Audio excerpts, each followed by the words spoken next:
Differentiation से अपन ने result बनाया था कि जो सफिक्स है वही यदि कोएफिशिएंट बन के आए, C1 + 2C2 + 3C3 + 4C4 up to NCN, तो इसका रिजल्ट n इंटू 2⁻n-1 होता है। और इस पर बेस्ड आपने कुछ क्वेश्चन देखे थे। आज कुछ लगभग अपन 2 टॉपिक पे डिस्कशन करने जा रहे हैं। एक तो बाइनोमियल की एक लास्ट प्रॉपर्टी है which is based upon the integration. मैं इंटीग्रेशन की हेल्प से एक और प्रॉपर्टी बाइनोमियल की आपको बता रहा हूँ, और उसके बाद अपन रैशनल टर्म्स कैसे फाइंड करते हैं बाइनोमियल एक्सपांशन में, उस पर भी डिस्कशन करेंगे। तो सबसे पहला नेक्स्ट प्रॉपर्टी नंबर जो भी है, it is the property of binomial coefficient based upon integration. Integrate करके हम एक प्रॉपर्टी बना रहे हैं, और ये याद रखिए कि इंटीग्रेशन में, ये नोट में अपन बात डाल देते हैं, नाम तो आपने सुना ही होगा और थोड़ा बहुत आपको आइडिया दिया ही गया होगा, ठीक है। लेकिन फिलहाल अपन को जितनी जरूरत है मैं वो आपको बता देता हूं कि integration of x raise to the power n dx। तो इंटीग्रेशन का इनडायरेक्टली मतलब होता है, इंटीग्रेशन का जो मीनिंग है वो है सम करना। और ये जो s का बिगड़ा हुआ रूप है, s फॉर सम होता है, ठीक है। उसको s को खींचतान के इस तरीके से बनाया गया है। तो x पावर n का इंटीग्रेशन हमने करना है। तो x पावर n का जो इंटीग्रेशन है, इसकी इंटीग्रेशन की वैल्यू, डिफरेंशिएशन में क्या होता था, पावर सामने आ जाती थी और एक पावर कम हो जाता था। इंटीग्रेशन में जो भी पावर है उससे एक ज्यादा हो जाएगा, और जो पावर लगेगी वही डिनोमिनेटर में आएगा। x power n+1 upon n+1 और प्लस एक integration constant. And due to presence of this constant c, this integration is called indefinite integration। क्योंकि इसकी वैल्यू फिक्स नहीं है, तो इस इंटीग्रेशन को नाम दिया गया है indefinite integration।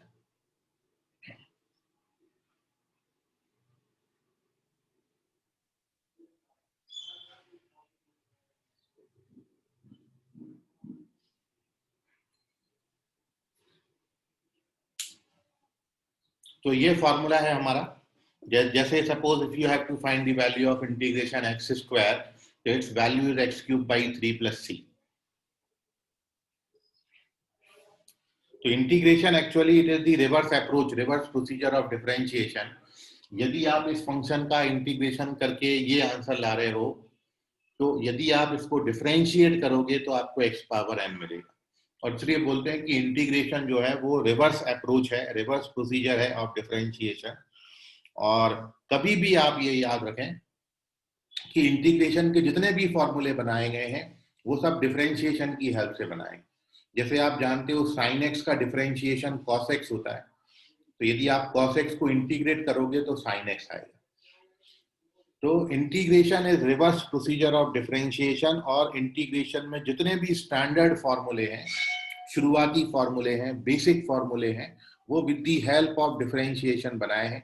जिन जिन फंक्शन का हम डिफरेंशिएशन जानते हैं उनकी हेल्प से जो रिजल्ट आता है उस रिजल्ट को इंटीग्रेट करके हम वो फंक्शन बना सकते हैं। जैसे आप जानते हो कि इसका इंटीग्रेशन ये है, यदि आप इसको डिफरेंशिएट करके देखें तो x पावर n आएगा।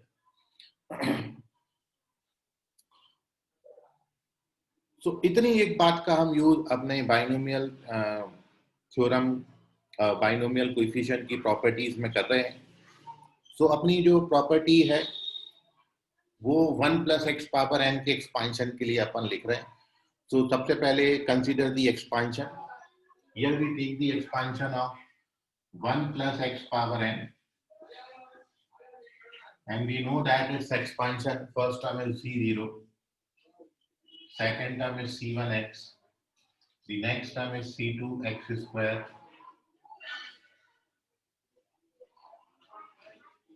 और last term is cn x power n. This is the expansion of x, 1 + x power n.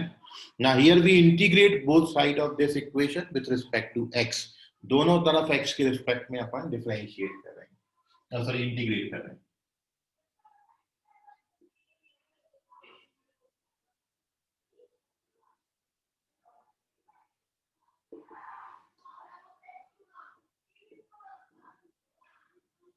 So when we integrate the left hand side by this niyam, this becomes 1 plus x power एक ज्यादा हो जाएगा n+1 divided by n+1 right hand side में c0 का integration c0x x का integration x square by 2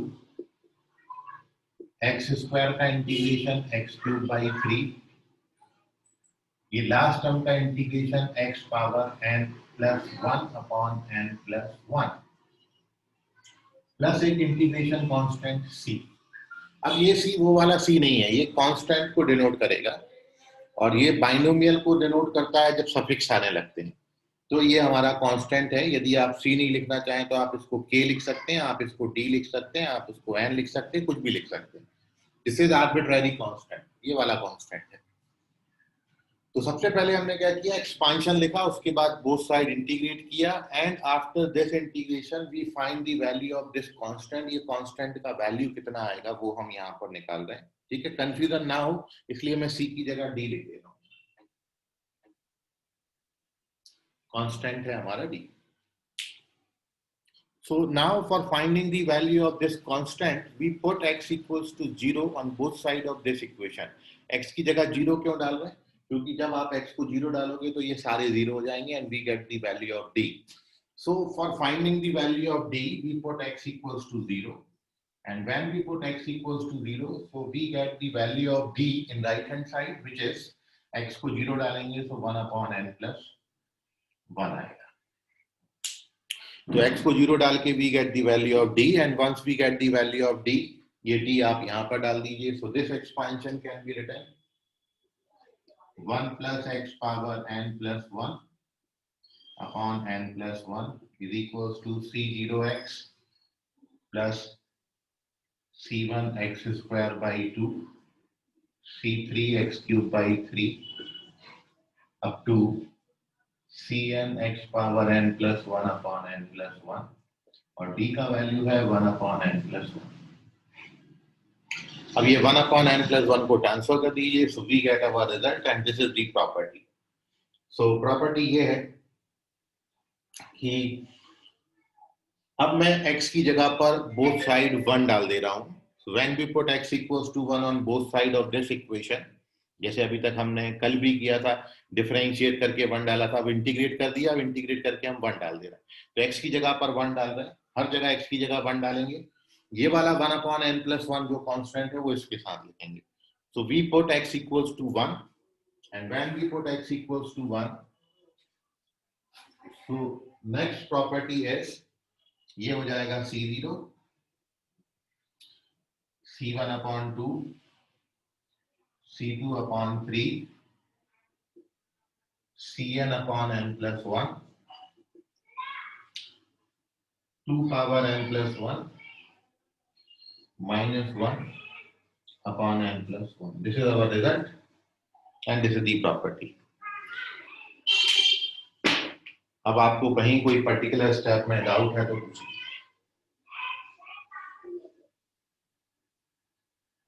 So this is the next and last property of binomial coefficient जो आप अभी पिछले 3-4 दिन में पढ़े हो, वो प्रॉपर्टी है।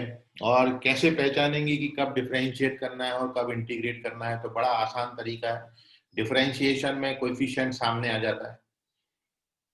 तो जैसे आपने कल भी रिजल्ट पढ़ा था लास्ट टाइम कि c1 plus 2c2 plus 3c3, वहां पे नंबर सामने आ रहा था। और इंटीग्रेशन में आप देखो नंबर डिनोमिनेटर में आता है, ये देखो नंबर डिनोमिनेटर में आए। तो जब ये जो कोएफिशिएंट है ये डिनोमिनेटर में आएंगे तो ये पक्की बात है डिनोमिनेटर में नंबर एक ही तरीके से बन सकता है और वो है इंटीग्रेशन। सो ये इंटीग्रेट करके बनाया गया है और वो डिफरेंशिएट करके बनाया गया है। दोनों में डिफरेंशिएट आप इस तरीके से कर सकते हो। सो this is the property and now here we discuss some question based upon this property. If you have any doubt तो उसको पूछ लीजिए। Moving on to the next page. Hello?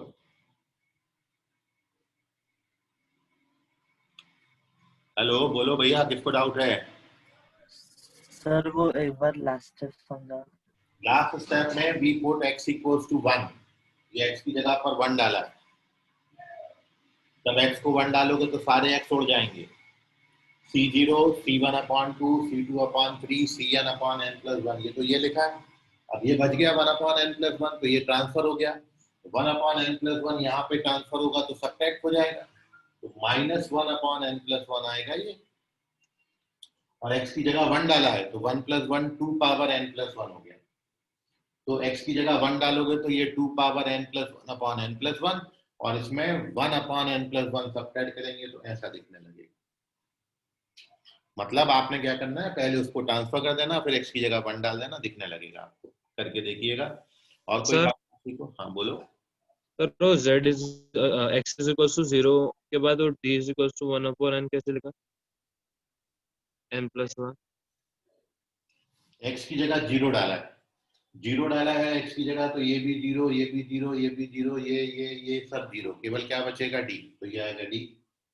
और जब यहाँ पर x को 0 डालेंगे तो ये 1 का पावर n+1 मतलब 1 बचेगा, तो 1/n+1, तो d बराबर 1/n+1।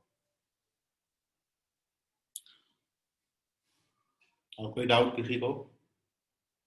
चलिए, सो अब देखते हैं आप कितना समझे हैं, कितना आप पकड़ पाए चीजों को। So here we discuss one question based upon this concept.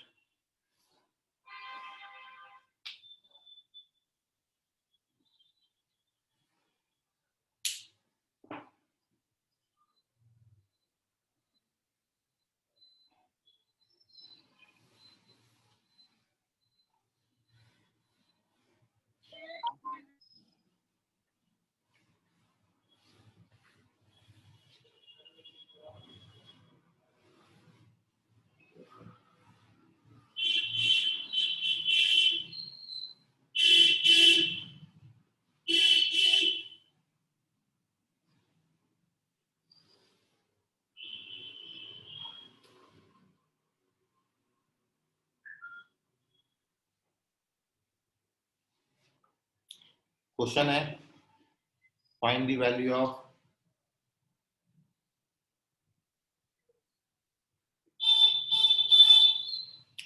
To C zero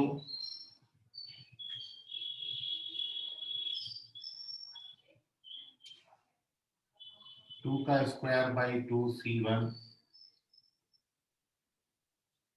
plus 2 का पावर 3/3 c2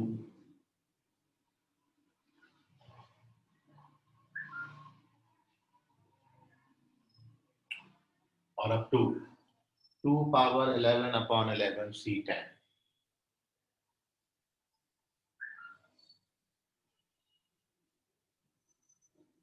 इसका वैल्यू कितना होगा ये आपने बताना है।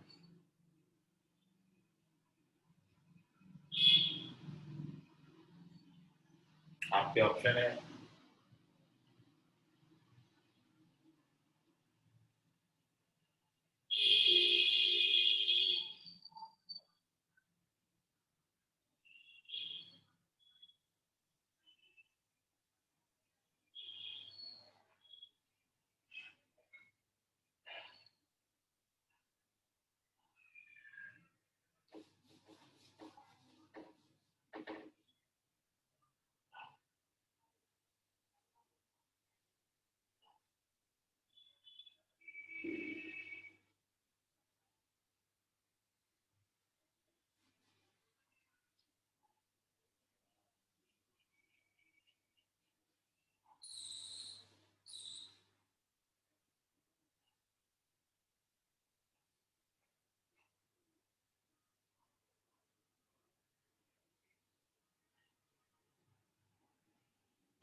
which option is correct?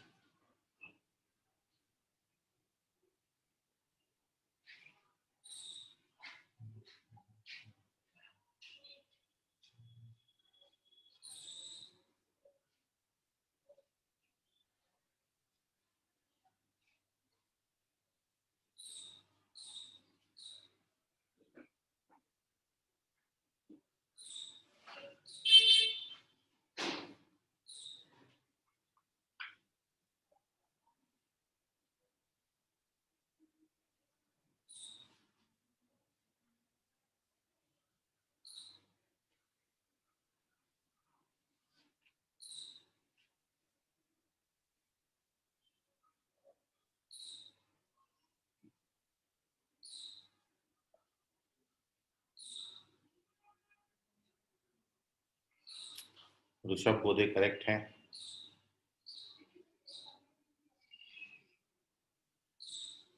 वंश बाघ करेक्ट है।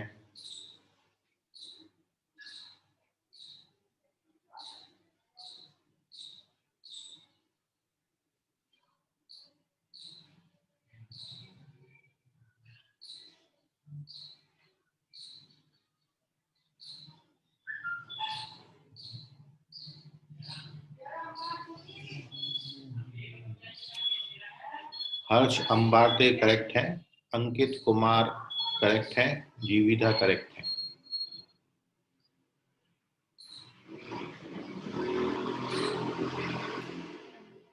आयुष करेक्ट है।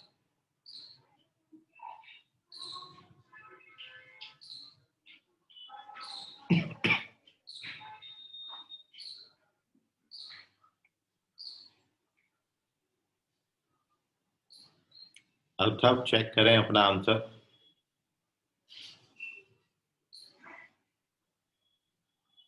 अनुराग करे करेक्ट।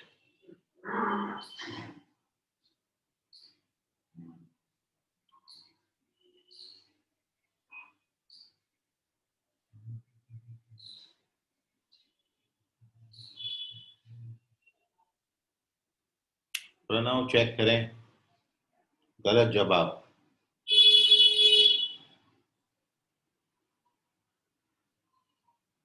मानसी करेक्ट है।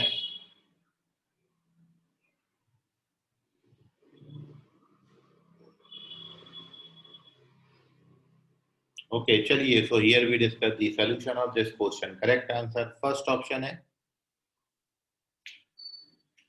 और बिल्कुल ये जो रिजल्ट अभी हमने लिखा था यही रिजल्ट है। आप जानते हो 1 प्लस एक्स पावर एन को बोथ साइड इंटीग्रेट करने के बाद आपको ये रिजल्ट मिला था कि 1 plus X power N plus 1 minus 1 upon N plus 1 integrate करने के बाद वो जो 1 अपॉन एन प्लस 1 आया था वो भी हमने ट्रांसफर कर रखा है। और राइट हैंड साइड में आपके पास क्या था, c0x c1x स्क्वायर बाई 2 ये वाला रिजल्ट, और up to cn x power n plus 1 upon n plus 1। ये रिजल्ट है। और अब आप देखें इस रिजल्ट में आपको कहां तक वैल्यू पूछा है, C10 तक पूछा है। C10 का मतलब है ये जो चीज है ये 10 आनी चाहिए। मतलब आप n की वैल्यू कितना डालेंगे, 10। सबसे पहली बात n की जगह पर कितना लेंगे, 10। इंडेक्स हमारा 10 का है। और दूसरा C0 का कोएफिशिएंट 2 है, मतलब C0 इंटू 2 चाहिए। C1 का कोएफिशिएंट 2 स्क्वायर बाई 2 है। तो आप यहाँ पर x की जगह पर कितना डालेंगे, 2 डालेंगे। दो बातें हमने यहाँ पे करनी है कि अब इस एक्सपांशन में v पुट x की जगह पर 2 और n की जगह पर 10। इस एक्सपांशन में ये क्वेश्चन को देख के पता चलेगा कि कहां तक आपको पूछना है। और ये पक्की बात है कि सफिक्स में आ रहे हैं नंबर, तो ये केवल इंटीग्रेशन वाला रिजल्ट ही है, तो वो अपन ने यूज करना था। बस इतना सा क्वेश्चन था।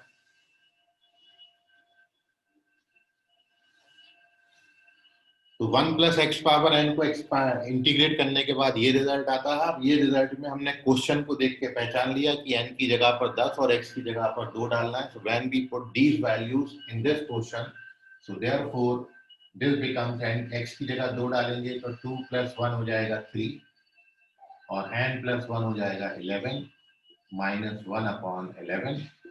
और यहाँ पर जब x की जगह पर आप 2 डालेंगे तो दिस इज 2c0, ये 2 स्क्वायर बाई 2 c1 और ऐसा चला जाएगा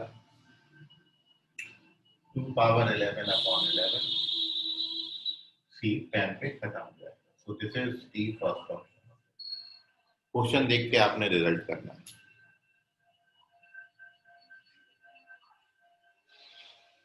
ओके ठीक है Ankit Kumar. So take the screenshot of this, moving on to the next page and next concept, and we after this फिर अपन सारे कंसेप्ट पर ओवरऑल कुछ क्वेश्चन करेंगे। एक और कंसेप्ट आज अपन सीख लेते हैं। सो नेक्स्ट पेज है थर्ड पेज,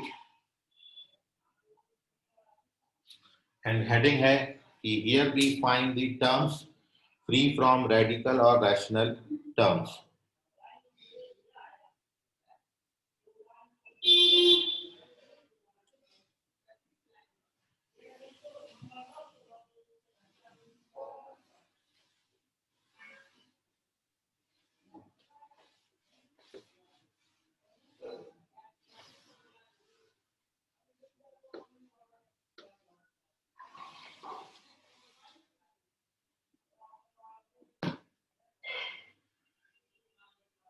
तो नेक्स्ट हेडिंग है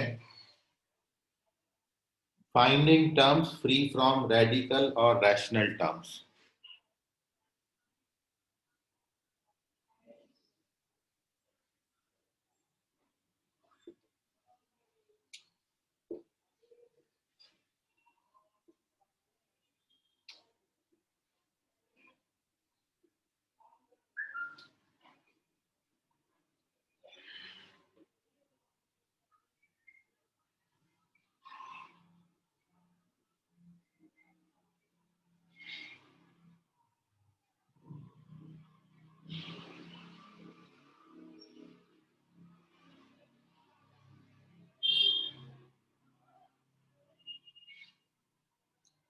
Finding terms free from radical or rational terms.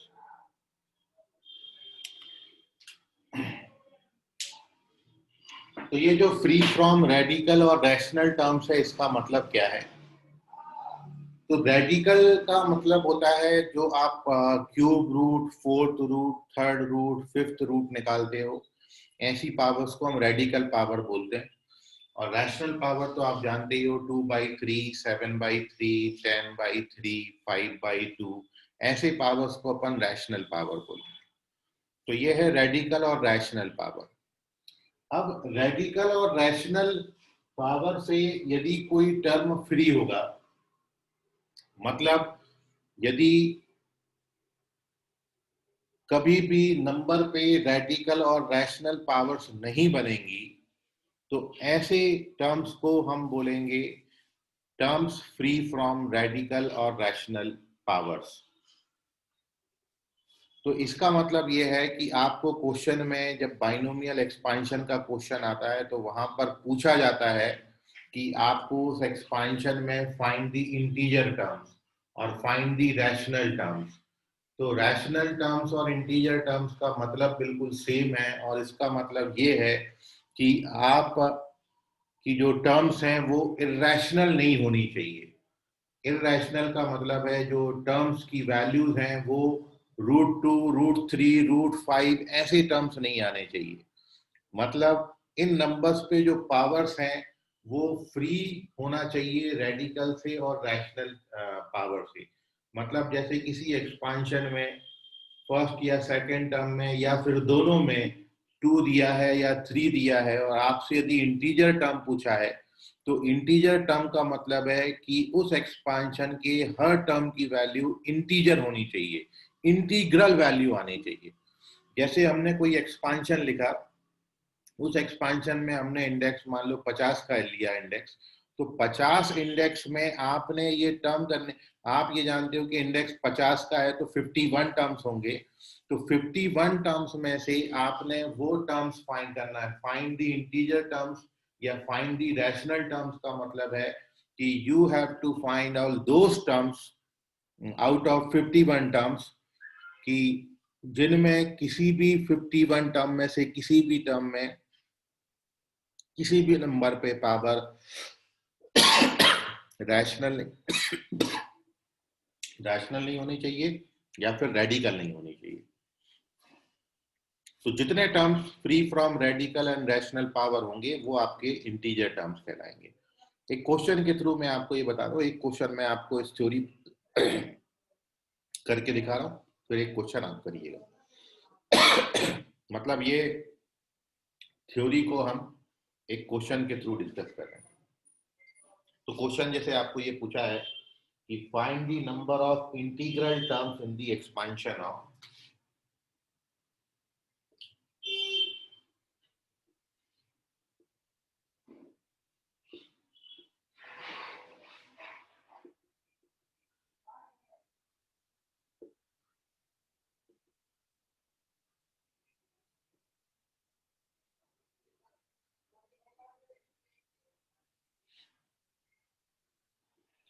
find the number of integral terms in the expansion of √3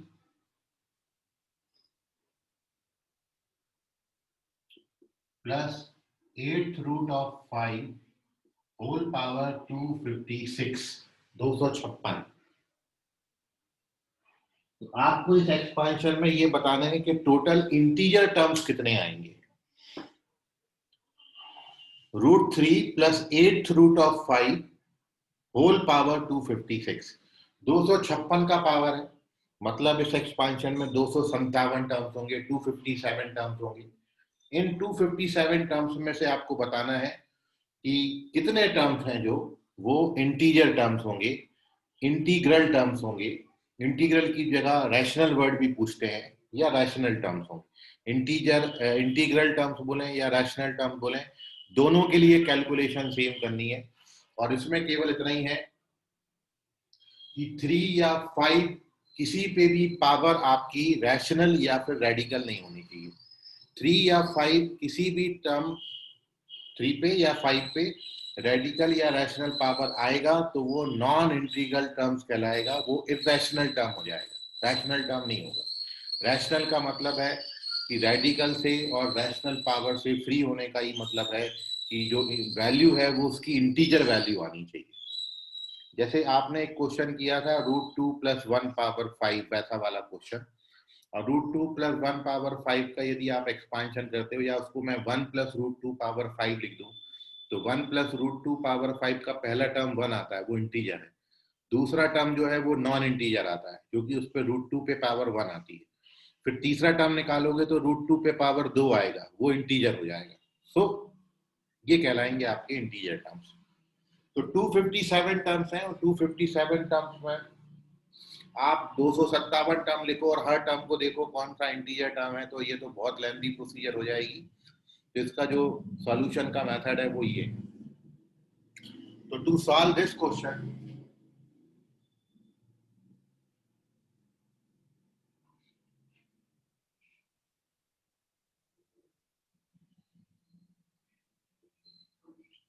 सबसे पहले अपन इसका जनरल टर्म लिख लेते हैं, r + 1 टर्म। जनरल टर्म हो जाएगा 256cr, फर्स्ट टर्म पे पावर 256 माइनस r, ये माइनस ये, और सेकेंड टर्म पे पावर r। इसको थोड़ा सा फर्दर सिंप्लीफाई करेंगे तो ये 256cr 3 पे पावर 256 माइनस r/2, पावर पे पावर है तो पावर मल्टीप्लाई हो गए, ये 1/2 का पावर था और ये 256 माइनस r, दोनों मल्टीप्लाई हो गए, ये बना है। सिमिलरली यहाँ पर 5 पे 1/8 का पावर है, ऑलरेडी r का पावर है, सो 5 पे पावर बन जाएगी r/8। अब इंटीजर टर्म्स या इंटीग्रल टर्म्स के लिए 3 और 5 पे जो पावर्स है वो इंटीजर आनी चाहिए, वो रैशनल और रेडिकल नहीं आनी चाहिए। तो 3 और 5 पे पावर्स आपकी रेडिकल निकालेंगे, वो कैसे? तो सबसे पहली बात तो आपका रिस्ट्रिक्शन ये r पे है कि आप जानते हैं इस एक्सपेंशन में r की मिनिमम वैल्यू आप 0 ले सकते हो, और दूसरा r का वैल्यू 256 से ज्यादा नहीं हो सकता, ये तो आपको पहले भी बताया। क्योंकि C4 होता है सिलेक्शन, मिनिमम जो सिलेक्शन आप कर सकते हो वो है 0, और 256 में मैक्सिमम जो आप सिलेक्ट कर सकते हो वो है 256।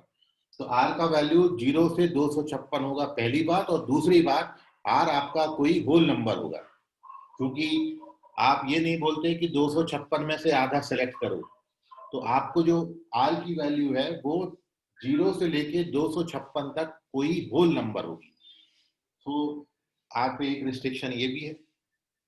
दूसरा, अब हमको इंटीग्रल टर्म्स के लिए 3 और 5 पे पावर जो है वो इंटीजर बनानी है, और अब ये इंटीजर बनेंगी, देखिए वैन भी टेक स्टार्टिंग करेंगे 0 से, आप r की जगह पर 0 डाल के देखो क्या ये दोनों इंटीजर बनते हैं कि नहीं बनते हैं।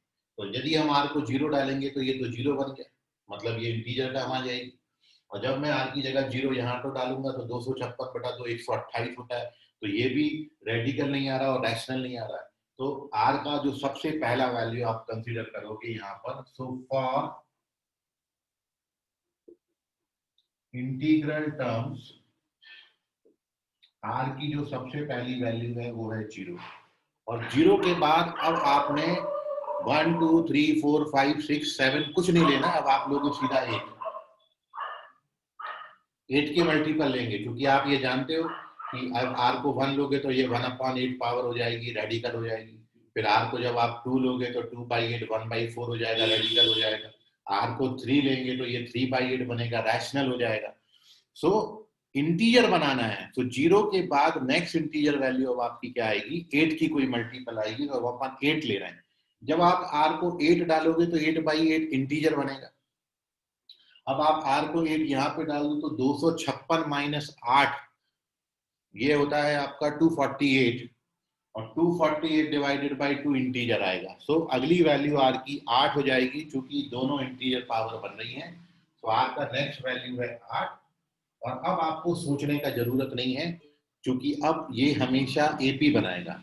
0 8 के बाद नेक्स्ट जो टर्म आएगी वो 16 आएगी, ये पक्की बात है, और जाएगी, और कहां तक जाएगी, ये 256 तक जाएगी, क्योंकि आप आर का मैक्सिमम वैल्यू 256 ले सकते हो।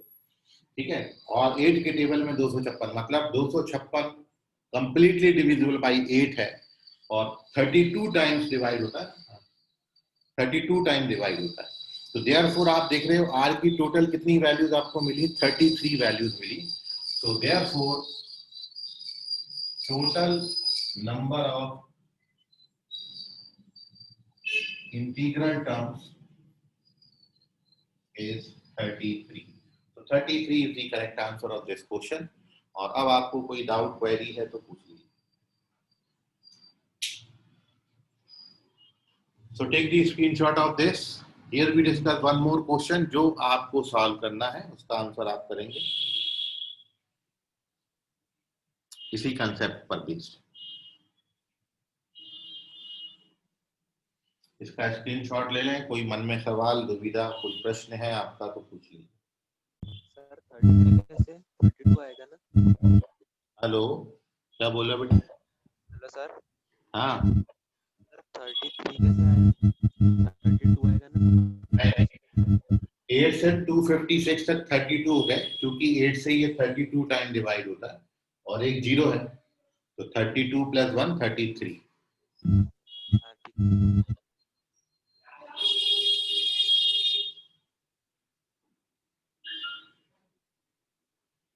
चलिए, so moving on to the next question.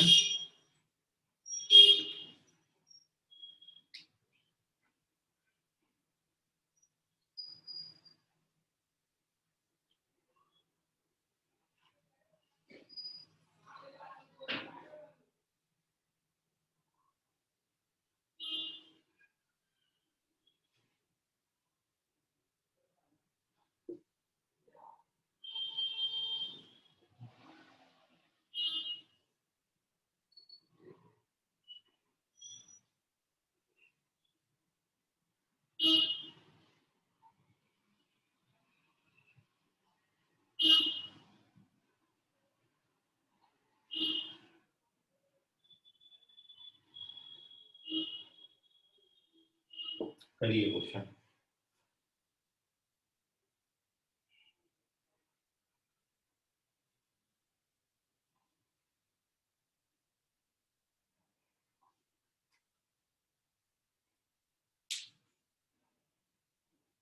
आपको ये बताने हैं इस एक्सपेंशन में नंबर ऑफ इरेशनल टर्म्स कितने हैं?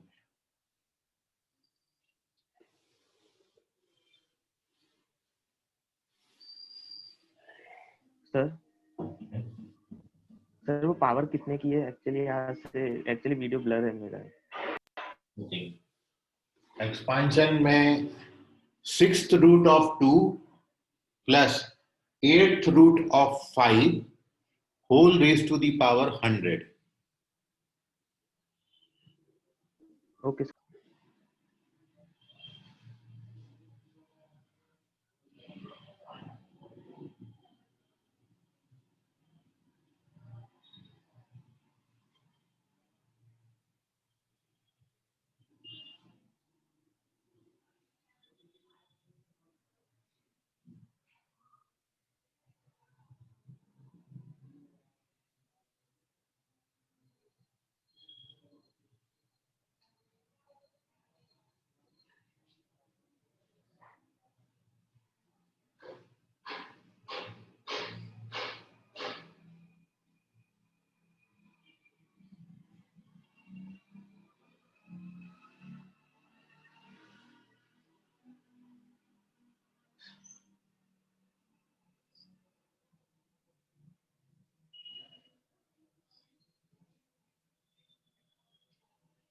Harsh Ambarte, this is wrong answer.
इतना सन्नाटा क्यों है भाई?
तो ये है मेन कंसेप्ट।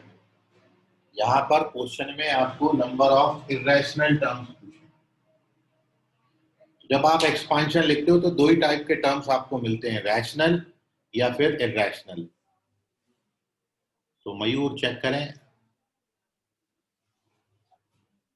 ऋषभ बोधे करेक्ट है, मानसी चेक करें, हर्ष अंबाती चेक करें। तो ये कंसेप्ट है, दो ही प्रकार के टर्म्स होते हैं, या तो रैशनल होंगे या फिर इरेशनल। रैशनल टर्म्स को अपन इंटीग्रल टर्म्स भी बोलते हैं, रैशनल टर्म्स या फिर इंटीग्रल टर्म्स। तो यदि किसी एक्सपांशन में हम रैशनल टर्म्स फाइंड कर लें और रैशनल टर्म्स को टोटल नंबर ऑफ टर्म्स में सब्ट्रैक्ट कर दें, तो जो बचे हुए टर्म्स हैं वो इरेशनल टर्म्स हो जाएंगे। So when you ask number of irrational terms, तो आपने करना वही है, नंबर ऑफ रैशनल टर्म्स निकालने, जो अभी हमने आपको प्रीवियस क्वेश्चन में बताया। Once we find number of rational terms और इंटीग्रल टर्म्स, तो वो जो नंबर ऑफ रैशनल टर्म्स हैं वो टोटल टर्म्स में से, टोटल टर्म यहाँ से पता चल जाएंगे, 101 टर्म्स होंगे, तो टोटल टर्म्स में से रैशनल टर्म्स हटा देंगे तो इरेशनल टर्म्स आ जाएंगे। आपको इस क्वेश्चन में रैशनल पूछा था, तो थ्योरी रैशनल में भी वही करनी है, इरेशनल में भी वही करनी है, सेम कंसेप्ट है। एक ही करेक्ट आंसर अभी तक मिला मेरे को, मतलब शुरुआत अपन यहीं से करेंगे, जनरल टर्म लिखेंगे,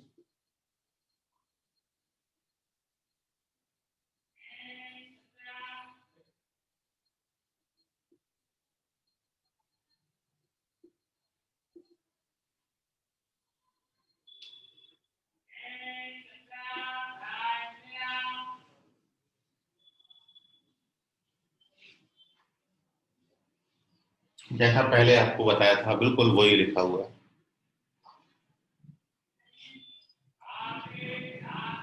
तो R 0 से लेके 100 तक कोई होल नंबर होगा और अब आपने R की वैल्यू ऐसी डालनी है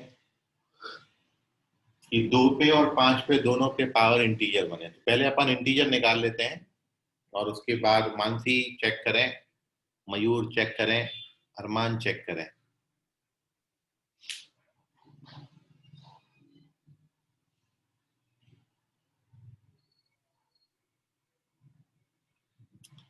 तो पहले अपन रैशनल निकाल लेते हैं, फिर तो बाकी तो अपन को थ्योरी पता ही है, फिर अपन आंसर कर सकते हैं।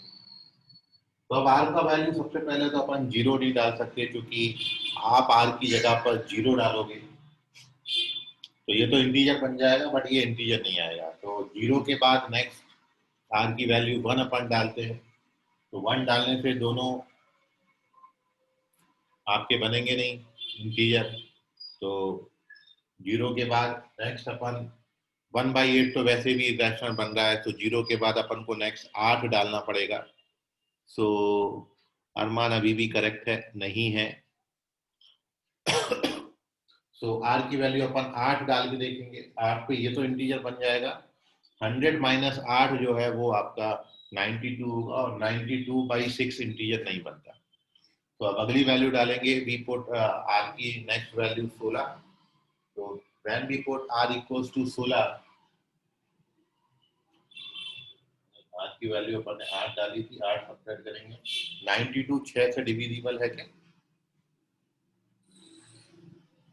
नहीं होगा।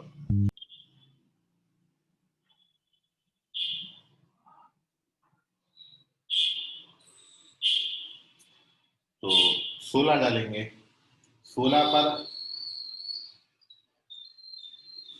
When we put R equals to 16, तो 16 डालेंगे तो ये 84 आएगा, और 84 divided by completely divisible by 6 है।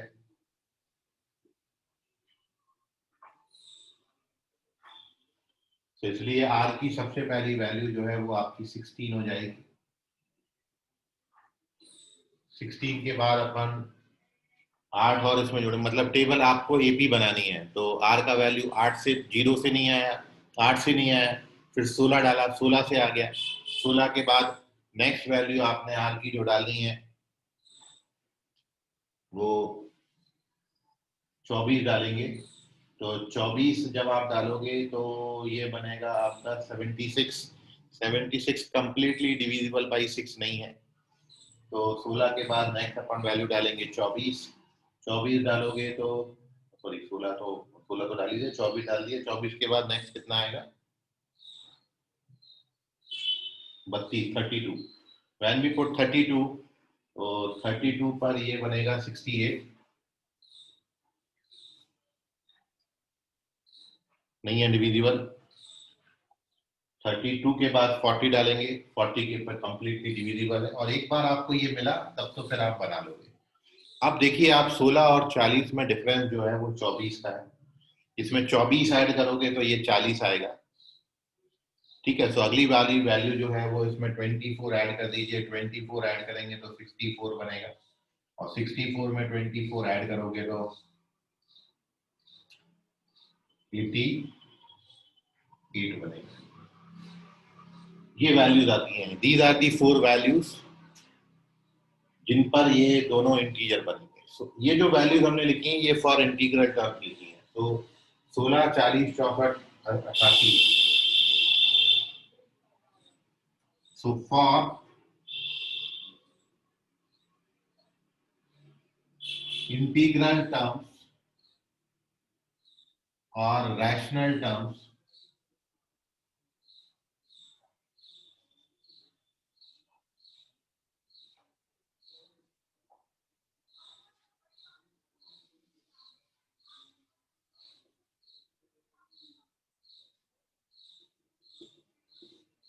आपकी वैल्यू आएंगी 4। So therefore total number of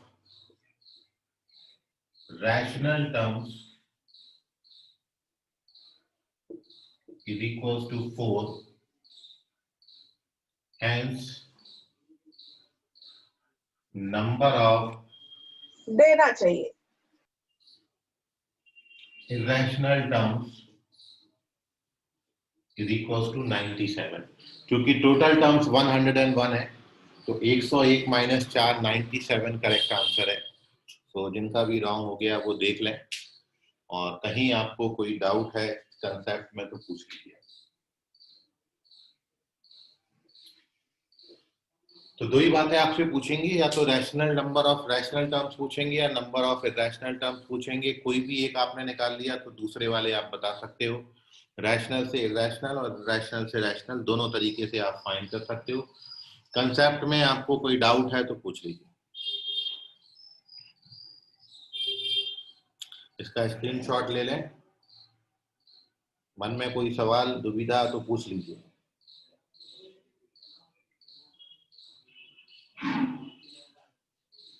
चलिए, बहुत अच्छी बात है, डाउट नहीं आते आपको।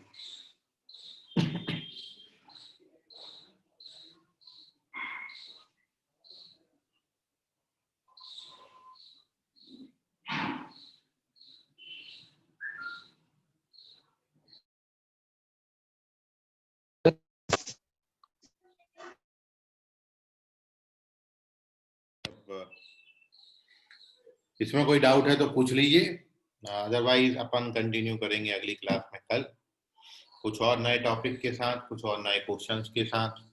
इनकी आप प्रैक्टिस करिए। संडे टेस्ट माइनर में ये भी आएंगे, ठीक है। तो तैयारी में लगे रहें, तैयारी करते रहें। बोलिए। सर क्लास होने वाली है मैथ्स की। कौन सी class? Sir doubt class. Doubt का टाइम, हाँ मैं बता दूंगा आपको, ठीक है, हो जाएगी। Okay sir. ग्रुप में डाल दूंगा।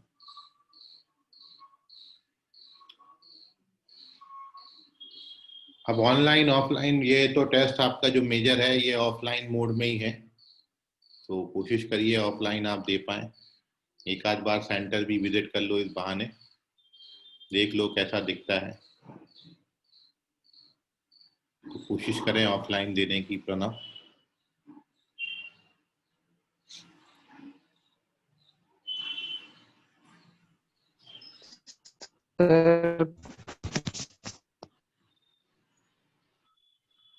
हेलो, कौन बोल रहा है? बोलो। अनुराग बोल रहे हैं?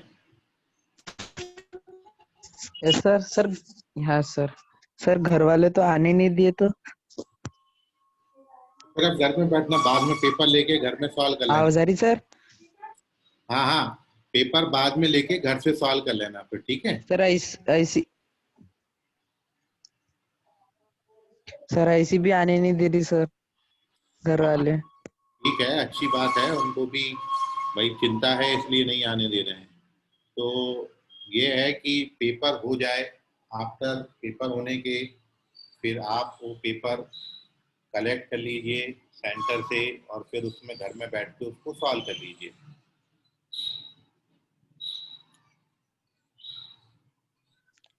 Okay sir. ओके, तो पेपर आप को मतलब जो है वो पेपर होने के बाद आपके ग्रुप में वो पीडीएफ फॉर्मेट में डलवा दिया जाएगा, तो आप उसको वहां पे सॉल्व कर लीजिए और सबमिट कर लीजिएगा, ठीक है। मतलब टेस्ट किसी ना किसी वे में आप दीजिएगा जरूर, तो उससे क्या आपको ओके सर। ओके चेक होगा, लेकिन सबके साथ रिजल्ट नहीं लगेगा, उसका सेपरेट ही रिजल्ट आपको मालूम पड़ेगा, ठीक है। तो आप उससे अपना परफॉर्मेंस चेक करिएगा, लेकिन आप अलग टेस्ट दें और बाकी बच्चे अलग टेस्ट दें और सबका कॉमन रिजल्ट बने, तो वो एक पॉसिबिलिटी नहीं है। तो रिजल्ट आपका अलग अलग बनेगा, बट कॉपी आपकी चेक होगी। रिजल्ट बाकी बच्चों के साथ नहीं बनेगा। जो एक साथ बच्चे एट द सेम टाइम देंगे उन्हीं का रिजल्ट हम बना पाएंगे, ठीक है ना। क्योंकि ओके सर। वो फेयर नहीं होगा। तो चलिए, करते रहिए तैयारी, जोर लगाइए, कोशिश करिए कि ये मेजर टेस्ट में आप अच्छा परफॉर्म कर पाए। जोर लगाने पूरा। नहीं नहीं, आखिरी नहीं है, अभी तो टेस्ट शुरुआत हुए हैं, ठीक है। तो आखिरी टेस्ट नहीं है, टेस्ट तो अभी बहुत सारे होने वाले हैं। 2 साल तक हमने ये टेस्ट हमारे चलते हैं, और उसके बाद फिर जब सिलेबस एक बार कंप्लीट हो जाता है 11th और 12th दोनों का, तो उसके बाद अपन टेस्ट सीरीज भी करते हैं। तो टेस्ट सीरीज में तो हर अल्टरनेट डेज पे टेस्ट अपन रखते हैं, तो टेस्ट तो बहुत होने वाले हैं। रेगुलर संडे टेस्ट, जैसे सब्जेक्टिव एग्जाम आते हैं तो सब्जेक्टिव एग्जाम अपन ले लेते हैं, और कुछ बच्चे जो अच्छा परफॉर्म करेंगे आगे से उनको थोड़ा सा अपन सेपरेट करके उनको रेगुलर संडे जो है वो उन पे टेस्ट अपन अटेंड कराते हैं। रेगुलर भी हो जाएंगी चीजें आप, और 12th में तो फिर हर संडे ही टेस्ट होगा। और जहाँ तक 11th का सवाल है कि कुछ बच्चे जो बहुत अच्छा परफॉर्म कर रहे हैं या बड़े सिंसियर हैं चीज़ों को लेके कि नहीं हमने करना ही है, उसके अलावा कोई और हमको दूसरा काम नहीं करना है, तो उनके लिए फिर अपन हर संडे भी ऑर्गेनाइज करते हैं टेस्ट।